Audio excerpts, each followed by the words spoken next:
तस्मै श्रीगुरवे नमः। શ્રી સંસ્કાર સ્કૂલ વઢવાણ ઓનલાઈન એજ્યુકેશનમાં સૌનું સ્વાગત છે। આજે આપણે ધોરણ 5ના હિન્દી પાઠ્યપુસ્તકનો પાઠ 15મો ખરગોશ ઓર હાથી ભણીશું। खरगोश એટલે સસલું અને હાથી તો તમે ઓળખો જ છો। खरगोश एक छोटा सा जानवर है और हाथी बहुत बड़ा। इस कहानी में खरगोश किस प्रकार अपनी समझदारी से हाथियों से अपनी रक्षा करते हैं इसका वर्णन है। એટલે કે સસલું એક નાનકડું જાનવર છે અને હાથી ખૂબ મોટું। આ વાર્તામાં સસલાઓ કઈ રીતે પોતાની સમજદારીથી હાથીઓથી પોતાની રક્ષા કરે છે એનું વર્ણન છે। यह कहानी पंचतंत्र से ली गई है। आ कहानी એટલે કે વાર્તા પંચતંત્ર નામના પુસ્તકમાંથી લીધેલી છે। પંચતંત્રમાં પ્રાણીઓ દ્વારા સંવાદો રચીને કંઈક ને કંઈક બોધપાઠ આપતી વાર્તાઓ આપેલી છે। બાળકોએ ખાસ વાંચવા જેવી છે પંચતંત્રની વાર્તાઓ। ક્યાંકથી મળે તો જરૂરથી વાંચજો। एक जंगल में एक सरोवर था।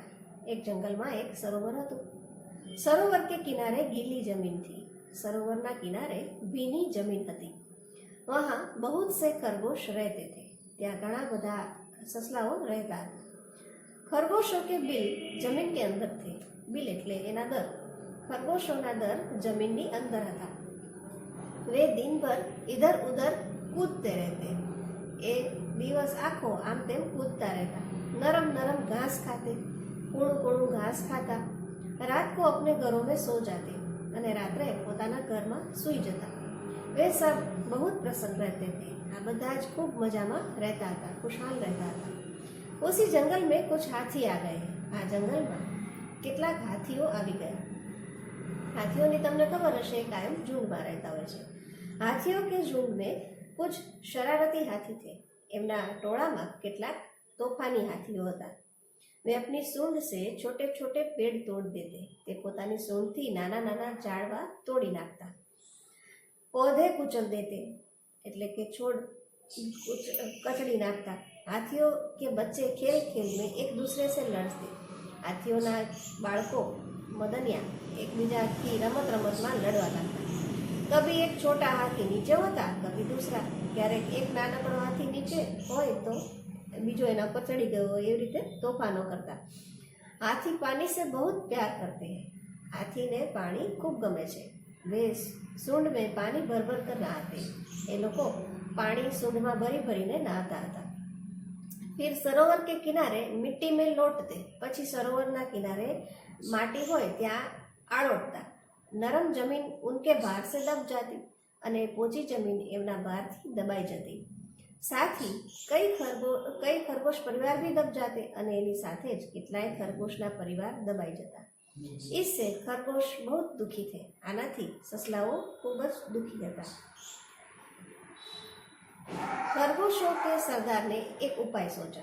આ મુશ્કેલીઓને દૂર કરવા માટે સસલાઓના સરદારને એક વિચાર આવ્યો। कुछ चुने हुए खरगोशों के साथ वह हाथियों के सरदार के पास गया।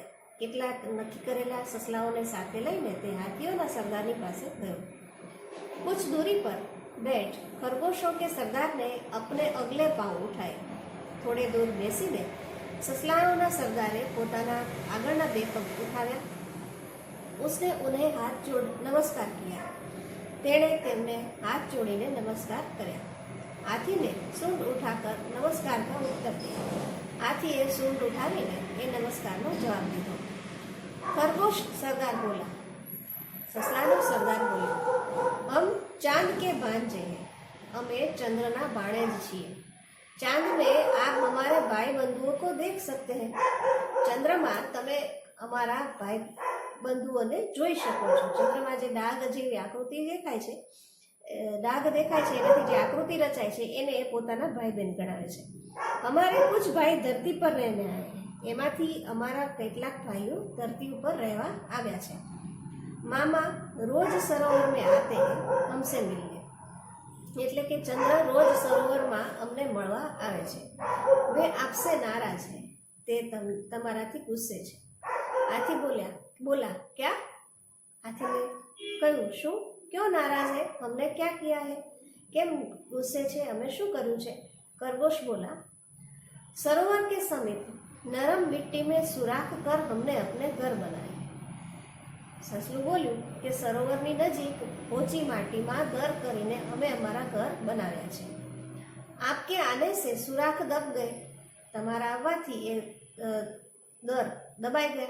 जिससे चंदा मामा के बहुत से भांजे दब गए, એટલે ચાંદા મામાના ઘણા બધા ભાણેજ દબાઈ ગયા. इसलिए वे आपसे बहुत नाराज है, એટલે એ તમારાથી ખૂબ જ નારાજ છે. खरगोश आगे बोला, ससलू આગળ બોલ્યું, वे रात को सरोवर में आएंगे और उन्हें यह देखकर अच्छा नहीं लगेगा. તે રાત્રે સરોવરમાં આવશે અને તેમને આ જોઈને સારું નહીં લાગે.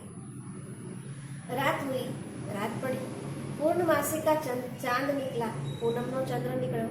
हवा तेज थी, हवा तेज बहती હતી. सरोवर में हल्की हल्की लहरें उठ रही थी. सरोवરમાં હળવે હળવે પાણી હલતું હતું એવી લહેરો બનતી હતી. चांद लहरों के साथ साथ ऊपर नीचे हो रहा था. ચંદ્ર પણ ચંદ્રનું જે પ્રતિબિંબ તેમાં પડતું હતું તે પણ એ પાણીની સાથે હલતું દેખાતું હતું, ઉપર નીચે થતું લાગતું હતું. हाथी और खरगोश वहां पहुंच गए. हाथी અને સસલું ત્યાં પહોંચી ગયા. खरगोश बोला, देखिए महाराज, चंदा मामा गुस्से से कांप रहे हैं. સસલાએ કહ્યું, જુઓ મહારાજ, ચાંદા મામા ગુસ્સાથી ધ્રુજી રહ્યા છે. આપ જલ્દી यहाँ से दूर चले जाए, તમે જલ્દી અહીંથી જતા રહો. लगता है मामा बहुत नाराज हो रहे हैं, लागे છે કે મામા ખૂબ જ ગુસ્સે થયા છે. हाथियों के सरदार ने अपनी झुंड की तरफ देखा. હાથીઓના સરદારે પોતાના ટોળાની સામું જોયું. સભી ડર ગયે થે, બધા જ બી ગયા હતા. સરદારને अपनी सूंड ऊपर उठाई. સરદારે પોતાની સૂંઢ ઉપર ઉઠાવી. સભી હાથીઓ ને ऐसा ही किया, બધાએ એવું કર્યું. अब सरदार बोला, હવે સરદાર બોલ્યો, चमकते हुए चांद को हमारा नमस्कार. चमकता चांद ने हमारा वंदन છે. हम अपनी गलती मानते हुए आपसे क्षमा मांगते हैं. અમે અમારી ભૂલને માનીને તમારાથી ક્ષમા માંગીએ છીએ. आप हमें क्षमा करें, તમે અમને માફ કરો. हम अभी दूसरे जंगल में चले जाते हैं. હવે અમે બીજા જંગલમાં જતા રહીએ છીએ. अब ऐसा काम नहीं करेंगे जिससे दूसरों को तकलीफ हो. હવે એવું કામ નહીં કરીએ જેનાથી બીજાને તકલીફ થાય.